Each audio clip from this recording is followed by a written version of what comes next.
Good evening, everyone. Thank you very much for being here. I'm Nektaria Stamouli. I'm a reporter for Athens News Agency and the regional correspondent for Political Europe.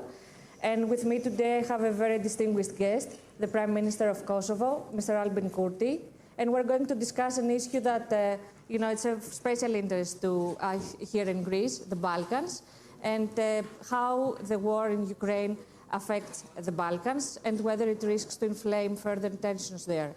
Mr. Kurti will make some brief opening remarks before we move on to the Q&A session. Mr. Kurti, welcome to Delphi.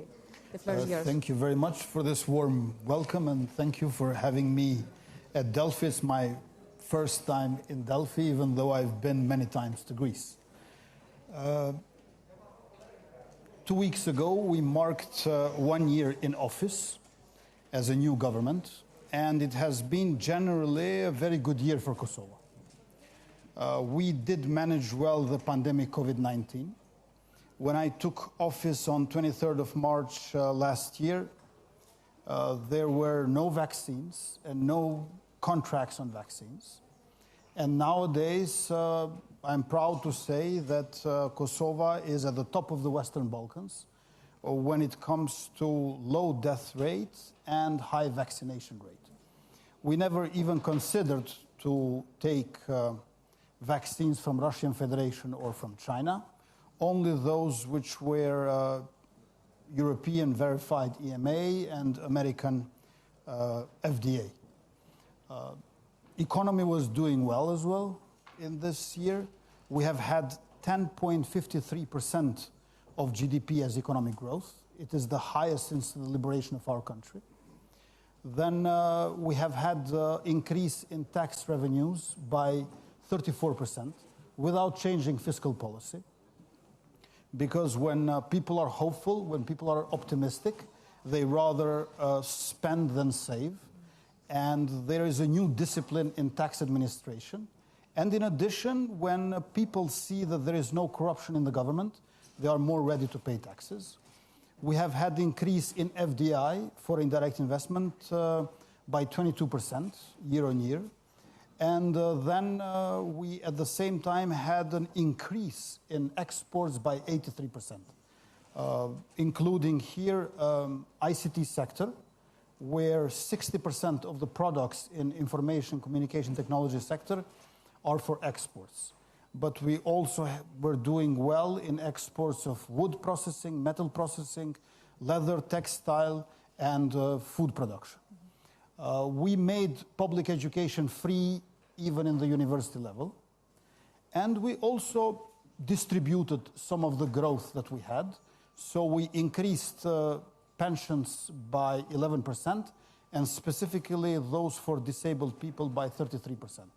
We also introduced allowances for new mothers and for children. We received 1,449 refugees from Afghanistan as our humanitarian duty, but also as an obligation that we feel for our partner and ally, United States of America. We have 10% of those Afghan refugees still in Kosovo. And we showed readiness to receive up to 5,000 refugees from Ukraine. From the very first day when Russian invasion and military aggression took place in Ukraine, we condemned it harshly. And at the same time, we expressed our unreserved admiration, solidarity, empathy, and sympathy with the people of Ukraine, their liberation struggle, their resilience, and leadership of President Zelensky. We were fighting corruption in this year like no other year since we declared independence, or even since we got liberated 23 years ago. And around 300 state and public officials have been arrested for corruption. You know, corruption is very bad for economy, is very bad for citizens, is very bad for the state, but it is also very bad for the security. As President Biden put it clearly and accurately, criminality, corruption are national security threats. That's why we cannot tolerate anywhere, at any time, corruption, especially when it happens within the institutions of the state. Then we were very successful in foreign policy. We started reform of our diplomatic service, foreign service, but likewise we have received the highest number of high visits to our country and abroad alike. We have increased by 216% subsidies for wheat per hectare. And for all the farmers, gas will be for their tractors without excise duty. In this way, we want to help those who produce, and especially local production in agriculture. We managed to inaugurate successfully a wind farm with 27 windmills, together with Foreign Minister of Germany, Annalena Baerbock, a month ago in a village, mountain village in Kosovo, with a capacity of 105 megawatts. And we are working on a new solar for heating park with a capacity of 70 megawatts. In addition, I would emphasize the fact that we have also increased the budget for our defense, because we want to join NATO. And in this path, Partnership for Peace program is the key milestone. We want to join both NATO and EU, but it's very likely that due to many factors, we are first going to join NATO and then EU. Kosovo is a democratic country where opposition can win, and at the same time, we are a country which is seeking new recognitions in the world, but in particular in European continent, because we have 5 non-recognizers in EU and 4 non-recognizers in NATO. And I hope that also they will join sooner rather than later the majority of members in these 2 crucial organizations, I believe, not only for our generation. So let me start from this last point that you mentioned. Do you think there is any potential, any of these 5 EU countries that have not recognized Kosovo, including Greece, doing that, recognizing your country? We have good communication and cooperation with Greece. People of Kosovo with people of Greece, government of Kosovo with government of Greece. There are no open issues. So there is a bridge, we just need to cross it.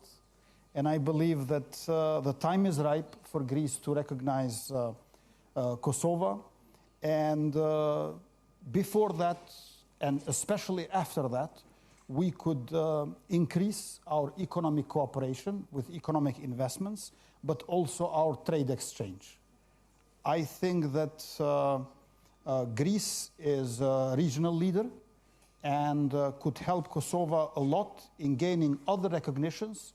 So in these tectonic shifts in geopolitical circumstances, we join EU and NATO much sooner than anybody have been thinking, let's say, some months ago. And how do you think Ukraine's NATO aspirations affect Kosovo's similar aspirations? What I see nowadays in Ukraine is shocking, yet it is not surprising. Everyone who read a 5,000 words long article of President Putin from July last year would have noticed that there is no peaceful solution. From July last year, despotic President Putin announced a war manifesto against Ukrainians with a very interesting title, how historically there is historical unity of Russians and Ukrainians, basically saying that they are the same people. So when such a powerful person, who is not a Democrat, says that the other does not exist, and at the same time invests so much in military advantage of his own country that he wants to see as an empire. I believe conflicts are already inside the house. So regrouping of the troops at the eastern border of Ukraine were a technical issue after this manifesto of war from July last year. I think that he has interest on continuation of the war, and I see danger not only for Georgia and Moldova, but also for the Western Balkans.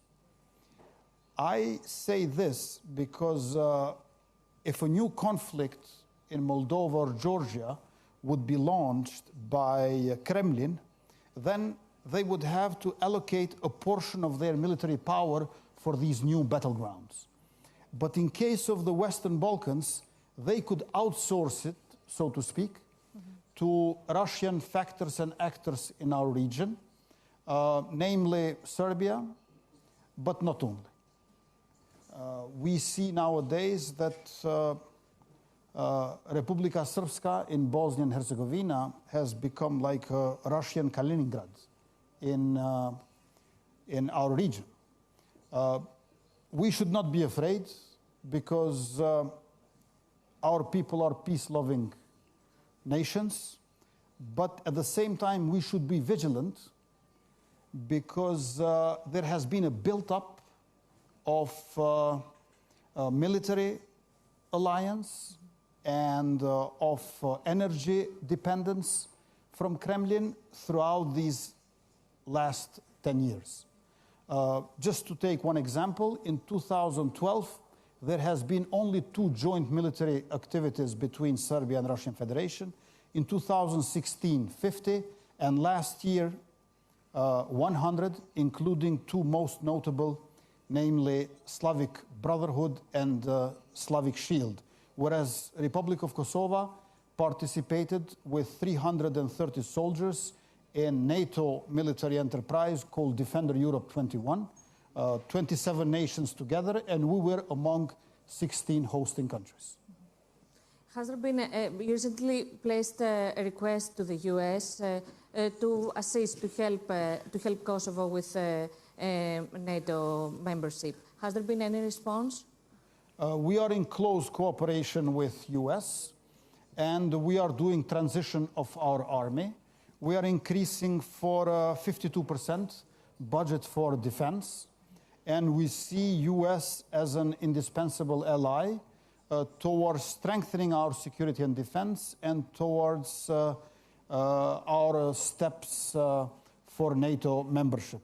We also have a special relationship with Iowa National Guard, and I believe that with the Russian invasion in Ukraine, the prospect and the speed of Kosovo joining NATO has been accelerated certainly. But on the other hand, let us not forget that Kosovo and NATO are part of each other's history, present and future. Because on its 50th anniversary, NATO intervened against Milosevic Yugoslavia and Serbia to stop genocide against Albanians in Kosovo. And nowadays we have NATO troops in Kosovo. So Kosovo is not member of NATO, but NATO is integrated within Kosovo. And hopefully we can contribute to the continental security by becoming members of NATO. And we proved with co-deployment with US Army in Kuwait last year that our soldiers and our officers are now behind their NATO colleagues. And what do you think the consequences would be in the Western Balkan nations if they're left without a NATO and EU future in the coming years? And may I ask, do the people actually on the ground, are they still interested, or did they get too tired from waiting, you know? I have been myself critical towards EU, but never bitter and never cynical. But the critique that I developed, I learned it from Europe. So we are, intellectually speaking, not only politically, children of of Europe. And EU is the most important project of peace and prosperity, not only in Europe since the Second World War. So people might be frustrated, but at the same time we see no other alternative. We never get that angry so we could say we will go with some other superpower. No, NATO, EU, there is no alternative. Europe is our continent and EU is our destiny. Once Western Balkan 6 would join EU, the external border of EU would shrink for 3,000 kilometers. So in terms of security would be better. And at the same time, we would unite with our families, because every third citizen of Western Balkan 6 is not resident of Western Balkan 6. They are generally in Western Europe. 6 countries of Western Balkans, population-wise, they are more or less like Netherlands, 18 million, whereas GDP-wise, they are more or less like Slovakia. So I think that bringing in Western Balkans to the EU is very doable, and it would contribute to both of us, to EU becoming Europe, and to Western Balkan 6, which is in Europe, becoming EU. What are the prospects of Kosovo-Serbia talks? And are you satisfied with the way the US and the EU are supporting these talks? I participated in 2 meetings in Brussels with the President of Serbia. Talks are not easy, but I think they should continue. They are not easy because, in one hand, they do not acknowledge the crimes committed by the regime of Milosevic in the past. You know, in Kosovo, in spring 1999, we had 860,000 Albanians expelled from Kosovo. 80% of the people were expelled from their homes. Then 20,000 women were being raped by Serbian police and military forces. 12,000 unarmed civilians have been killed in around 400 massacres all over our country. 120,000 houses have been destroyed or burned down. And Serbia never showed regret or penitence for these crimes. And I urged Belgrade always to distance themselves from a regime of Milosevic, because non-recognition of independence of Kosovo and non-recognition of the crimes of the regime of Milosevic are 2 sides of the same coin. And I believe that here we need some emancipation of Serbia from the crimes of a regime which forced NATO to bombard Serbia. You know, whenever Russian Federation tries to compare itself in its invasion and military aggression in Ukraine with NATO intervention in Kosovo, they don't want to see something very elementary, and that is that 19 countries in NATO got together to bomb one country in Europe. It must have been very bad. And all these countries were democratic countries, whereas Russia is one country, is not NATO. NATO intervention in Kosovo brought together 19 democratic countries who had oppositions, sometimes even against intervention, but nonetheless they decided so. Whereas in case of Russian Federation, you have an autocracy which is trying to use its military advantage for its own expansionism and imperialism. Therefore, there is no comparison between spring 1999 in Kosovo and spring 2022 in Ukraine. Mm-hmm. So what do you think, one last question, very brief, because we're running out of time. What do you think the role of Russia is, and what it will be in the Western Balkans after this war? I think that this war should end as soon as possible. And for this, we have to help Ukrainian people. We have to help their liberation struggle. we're going to have the end of the war when Ukraine wins. I do not see any other way how this war can end. Because you have a country, a nation, which wants to join both EU and NATO. And on the other hand, you have an autocrat who is both bitter and nostalgic and who wants to exterminate an entire nation.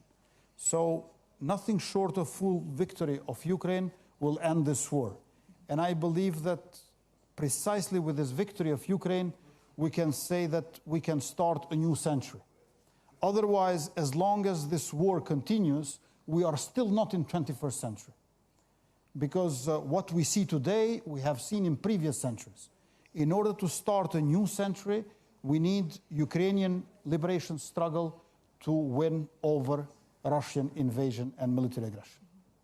Mr. Kurti, thank you very much for this very interesting discussion. I mean, the Balkans, it's a never-ending, we could talk for hours, but we're out of time, and we hope we will see you in Delphi again soon and in Greece again soon. Thank you very much for that. Thank you very much for having me.